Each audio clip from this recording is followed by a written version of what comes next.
It's time once again to turn back the clock and take a look at Swindon from a time gone by. More Swindon Through the Years, comparing the images from the past with those of a modern Swindon.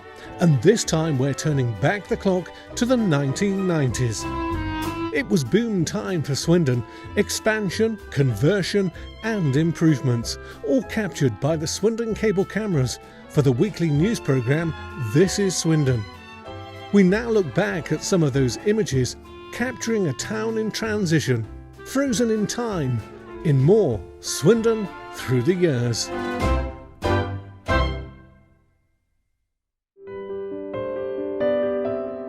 Delving into the Swindon Cable Archive, we're turning back the clock to 1994. Another look at Swindon through the years.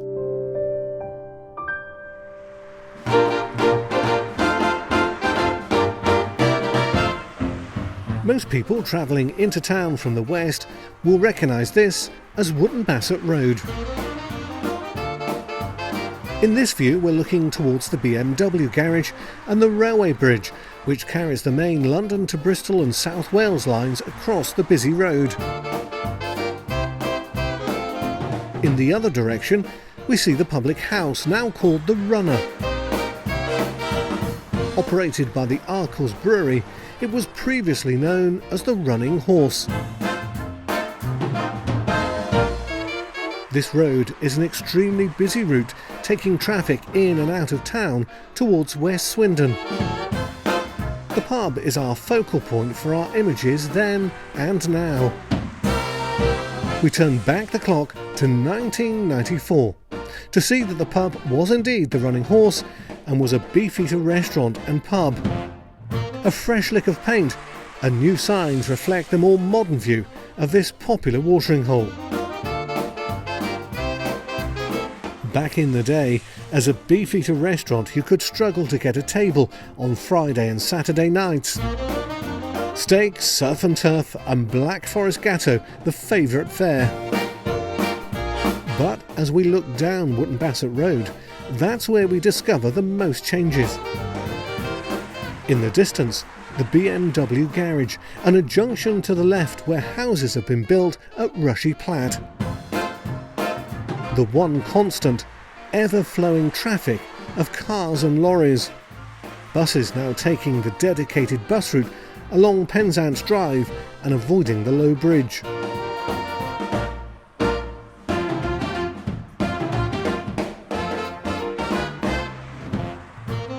It's thought that a pub had been on this site since the early 18th century. In 1825, John Garlick built a pub here and called it the Royal Oak. But the name was short-lived and only a year later it was rechristened the Running Horse. Arkles bought it in 1883 and rebuilt it in 1891. The outside remained much the same until 1964, when the front of the building was altered to its current appearance. Back in 1985, Arkles leased it to Beefeater as a pub and restaurant, and a row of adjacent cottages were demolished to make way for the car park. It was one of the town's most popular restaurants if you fancied the popular 1980s fare of prawn cocktail and steak and chips.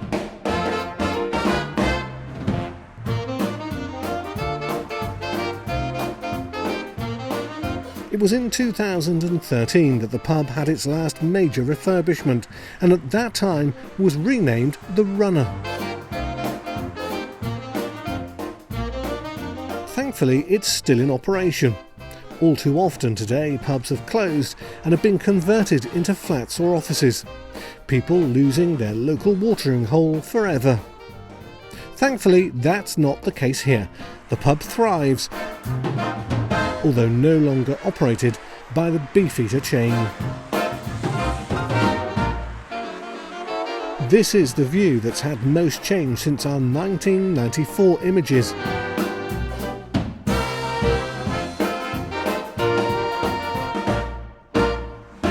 A new junction provides a route towards Whitchelstowe, the development on the area of land once known as Swindon's Front Garden.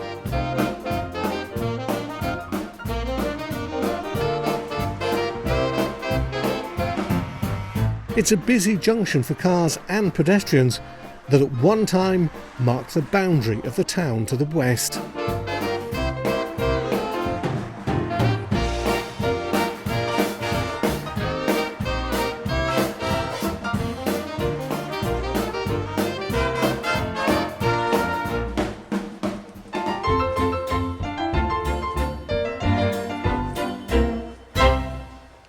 Today, Wood Street in Old Town is seeing a bit of a renaissance. It's become more of a popular venue for shopping during the day and provides a wealth of restaurants and bars in the evening. It's good to see that many of the old pubs are still in operation.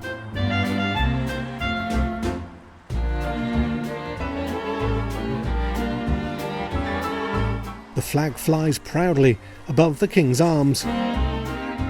It makes for a picturesque walk through Swindon's Old Town.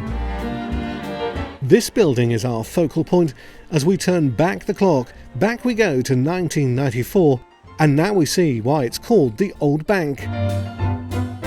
This is the NatWest Bank in Wood Street, a traditional branch with a modern hole in the wall for access to cash.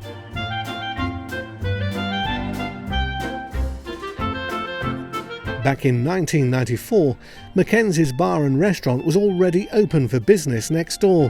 And it was that line of business that was about to be the subject of the transformation for the old bank building.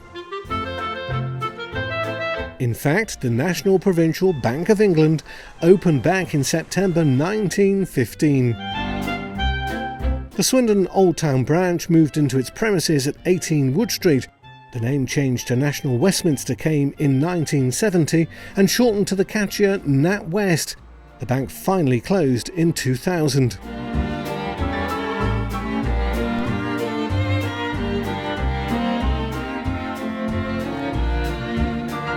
The old NatWest logo disappears from the modern view. It's a transformation that has given this old building a new lease of life and a new purpose, and a new role in a modern Swindon. We can see that part of the original facade still stands, but it's been opened out to create a new bar and eating space. The signage above the building disappears with the passing of time. I wonder, across the years, how many people stood at the cash point machine and just how much money was dispensed. Where the machine once stood is now the entrance.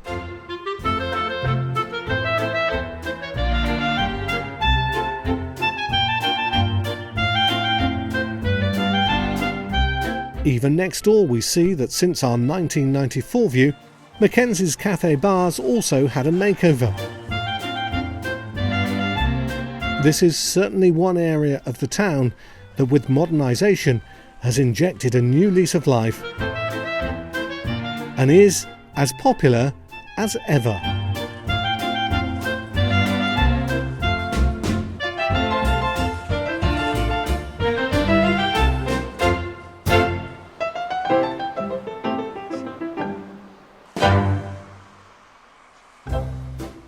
We are now in Dorcan and the site of a popular business and major employer in the town.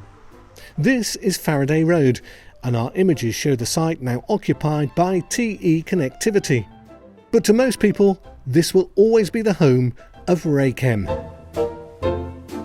The Raychem factory in Faraday Road produced electrical products for the automotive, aerospace and telecommunications industries. We turn back the clock to 1994, the same location, looking pretty dull and miserable back then. Take a look at the flagpoles, they still stand today.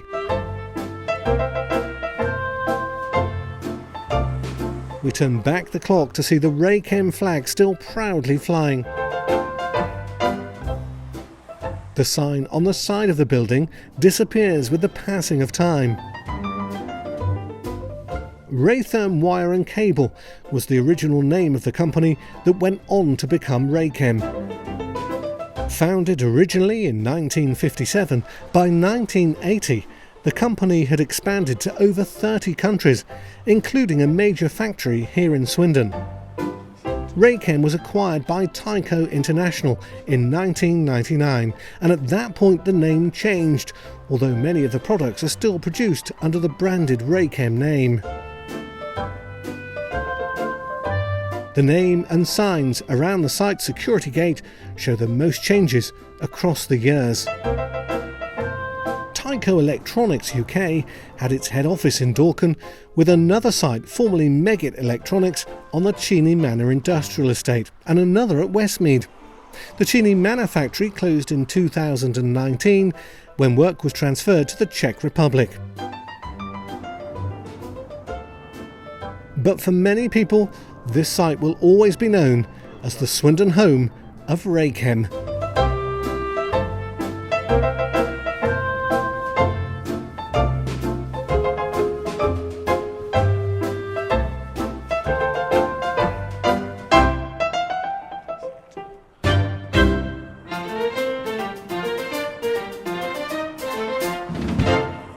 Just across the road from Raychem is our 1994 view of another locally based company that no longer exists.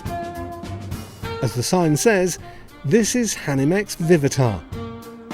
The site was used by the company for film processing in the days before camera phones and digital cameras, when the only way to see your pictures was to send the film away for processing.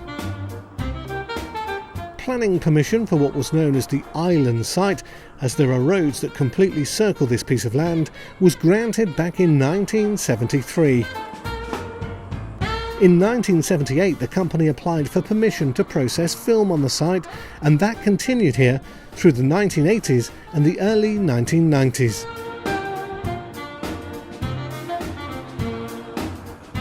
Our modern view shows the same building, the paint faded but still recognisable. We witness the signs changing as the building changes use. The flagpole in the background provides our reference point across the years. Today's views show it's now the home of a PVC windows and doors manufacturer.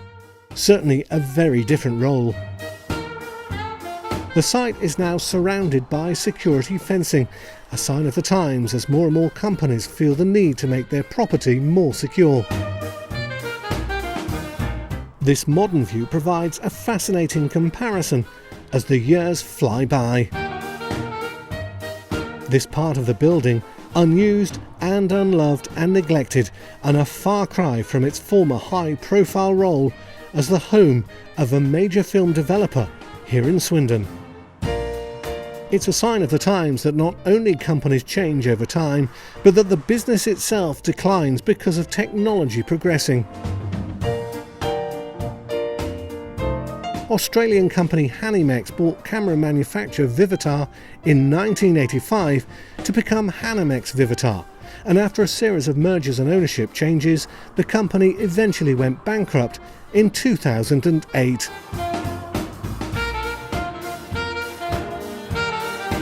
Its history easily forgotten in an ever-changing Swindon through the years.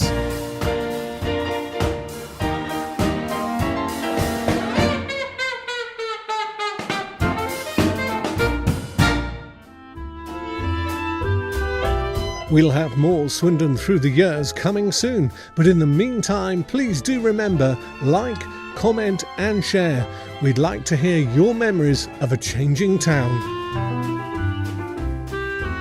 And look out, more Swindon Through the Years coming soon.